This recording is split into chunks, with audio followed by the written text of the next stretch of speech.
For years, marketers have talked about the 5 P's of marketing. There are more than 5 of them, but everyone has their favorite 5. Some of them include product, pricing, promotion, positioning, publicity, packaging, pass-along, and permission.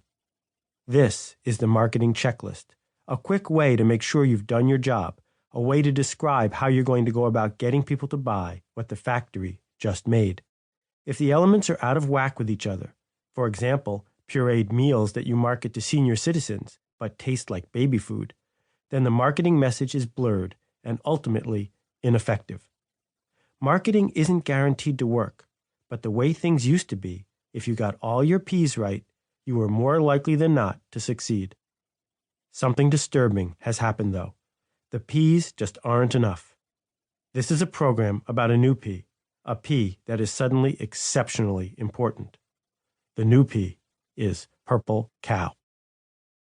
When my family and I were driving through France a few years ago, we were enchanted by the hundreds of storybook cows grazing on picturesque pastures right next to the highway. For dozens of kilometers, we all gazed out the window, marveling about how beautiful everything was. Then, within 20 minutes, we started ignoring the cows. The new cows were just like the old cows, and what once was amazing was now common. Worse than common. It was boring.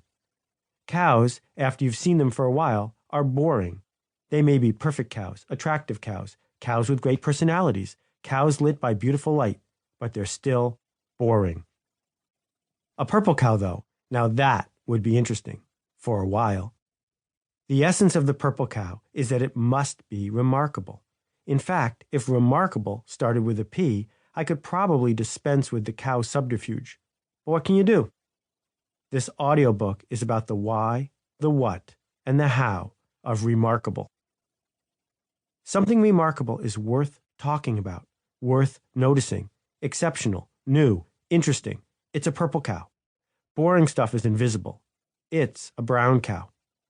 Remarkable marketing is the art of building things worth noticing right into your product or service, not slapping on marketing as a last-minute add-on, but understanding that if your offering itself isn't remarkable, it's invisible.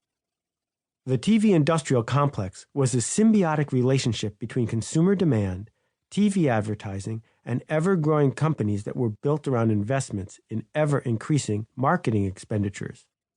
The post-consumption consumer is out of things to buy. We have what we need, we want very little, and we're too busy to spend a lot of time researching something you've worked hard to create for us. The marketing department takes a nearly finished product or service and spends money to communicate its special benefits to a target audience. This approach no longer works. I believe we've now reached the point where we can no longer market directly to the masses. We've created a world where most products are invisible. Over the last 2 decades, smart business writers have pointed out that the dynamic of marketing is changing.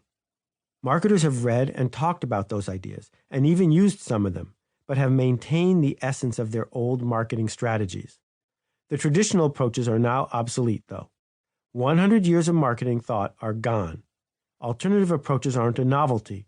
They are all we've got left. This is a program about why you need to put a purple cow into everything you build, why TV and mass media are no longer your secret weapons, and why the profession of marketing has been changed forever. Stop advertising and start innovating. Before advertising, there was word of mouth. Products and services that could solve a problem got talked about and eventually got purchased. The best vegetable seller at the market had a reputation, and her booth was always crowded.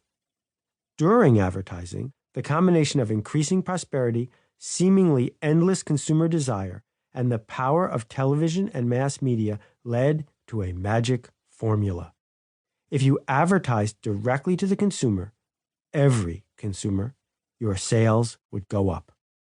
A partnership with the right ad agency and the right banker meant you could drive a company to be almost as big as you could imagine. After advertising, we're almost back where we started.